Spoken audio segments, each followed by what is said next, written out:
Man kann mit diesen Methoden, die ich euch beibringe, kann man auch andere Themen entstressen. Ne? Das lernen eigentlich die Leute, die dann noch 10 Monate mit mir zusammen sind, die machen dann alles Mögliche von alleine, aber ihr könnt damit ja auch schon anfangen. Also du kannst nicht entstressen, dass die Lehrerin ihn scheiße findet. Ne? Du kannst nur Mhm. was bei ihm entstressen oder bei Ja. dir. Was Mhm. ich jetzt gerade mir denke, und das frage ich jetzt, ähm, wie war das denn bei dir, als du ein kleines Mädchen warst? Warst du da auch nicht genug für Lehrer? Ist das schon mal so ein bisschen auch dein Thema? Weil oftmals ist das so, dass die Mütter da so besorgt sind, weil sie quasi ihr eigenes Ding da nochmal durchhaben mit dem Kind. Kennst du das von irgendwo von dir selber? Ja, ja, doch. Also ich konnte in der ersten Klasse auch nicht wirklich sitzen. Ich weiß noch, war auch sehr aktives Kind. Also meine Mhm. eine Oma hat wirklich auch gesagt, sie möchte lieber, dass meine Schwester kommt, weil ich so wild bin. Ja. Ist das Thema jetzt aber von der Schule? In der Schule kann ich mich noch erinnern, dass ich auch immer rumlaufen wollte und dass ich da sozusagen dann auch schon mehrmals ermahnt, also dass ich dann irgendwann mal geheißen hat, okay, ich weiß gar nicht mehr, was genau geheißen hat, aber auf jeden Fall weiß ich noch, dass ich dann Bestimmt. schon ganz schön geschimpft wurde, dass ich halt immer aufgestanden bin und halt, ja, Okay. kann ich mich Und, schon erinnern. und was hast du da für ein Gefühl gehabt? Also ich brauche einen Satz. Ich brauche einen Satz, der deine Emotionen beschreibt. Ich bin der Lehrerin nicht gut genug. Ich bin nicht ruhig genug. Ich mache alles falsch. Was hast du da gedacht, als es so schwierig war in der Schule? Was war so das, was du dir die ganze Zeit so gegeben hast? Ich muss mich anstrengen, damit ich ja genauso wie die anderen bin, sozusagen. Also Sehe ich gerade eben zu 100% bei deinem Sohn, der sich gerade eben selbst aufgibt. Genau dasselbe. Warte, ich muss mich anstrengen, damit. dass ich genauso gut bin wie die anderen. Mhm.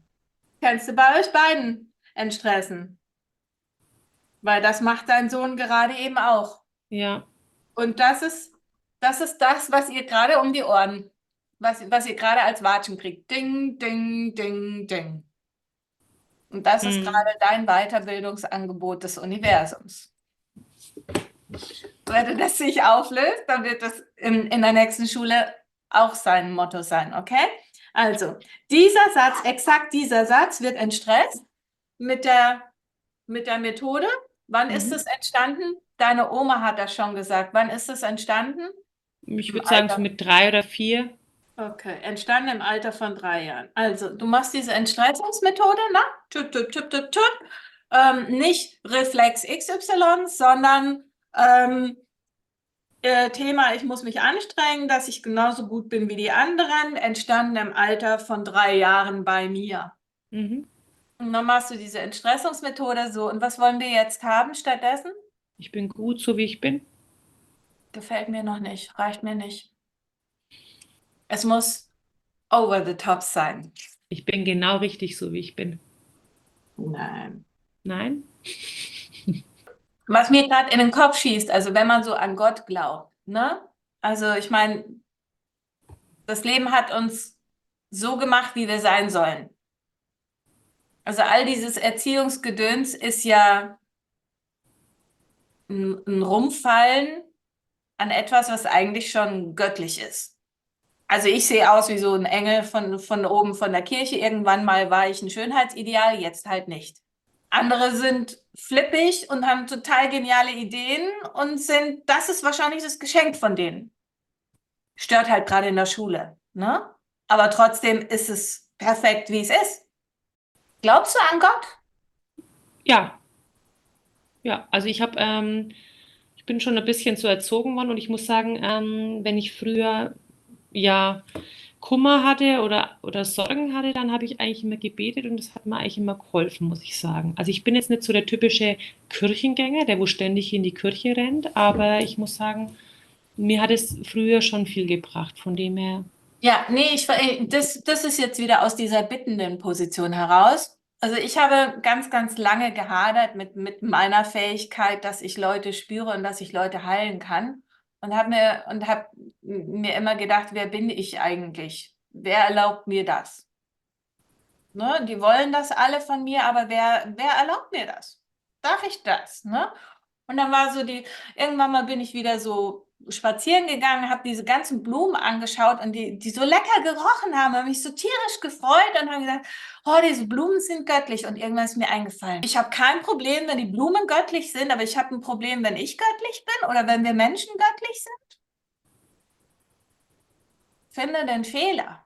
Ist das zu anmaßend, wenn Nö. du sagst, ich bin ein Geschenk von Gott oder ich bin Nee. göttlich und da gibt es keine Fehler, weil der liebe Gott macht keinen Fehler? Der Name von meinem Sohn ist ja sogar Gottes Geschenk oder von Gott gewollt. Na gut, dann Matteo. machen wir das Gottesgeschenk da rein. Das ist sehr schön. Ich bin ein Gottesgeschenk und Gott macht keine Fehler.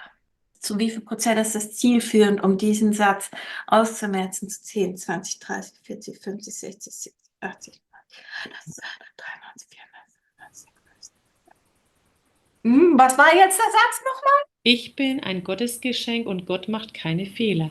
Ja, Also bei dem Entstressen mache ich aber vorher auch ein Clearing. also das Clearing ist ja alle Emotionen von Schuld und werden aus allen Zeiten.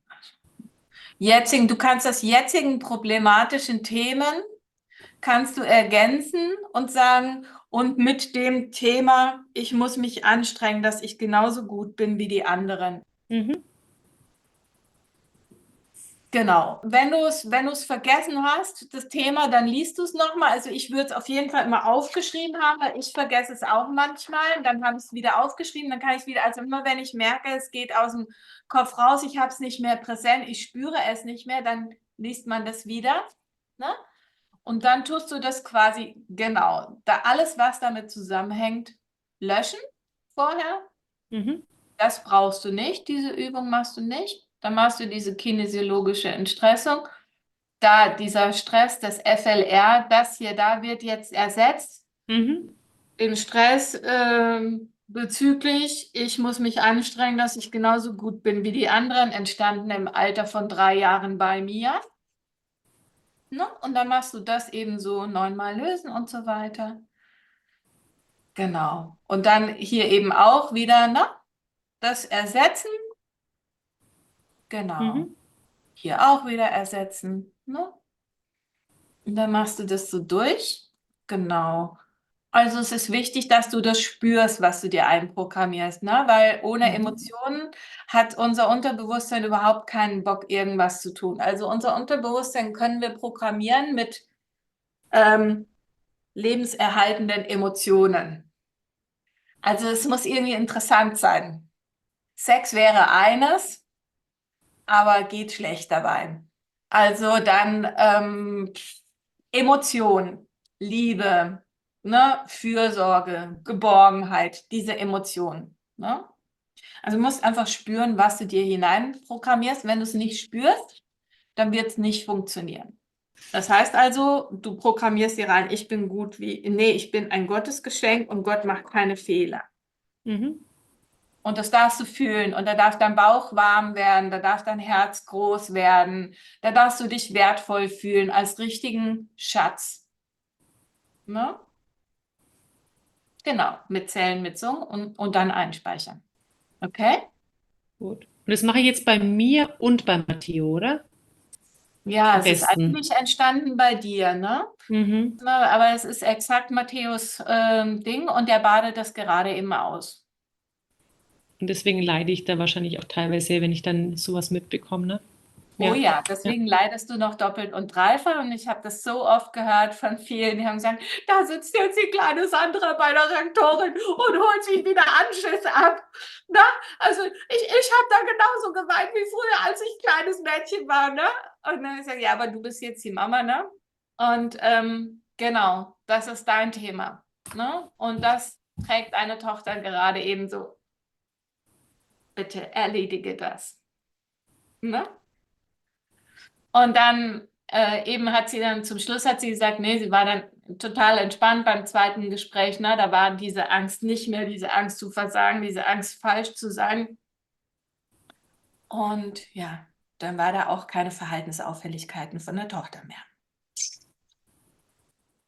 Gut. Also bei deinem Sohn würde ich dann nicht sagen, entstanden im Alter von 3 Jahren, sondern übernommen durch mich.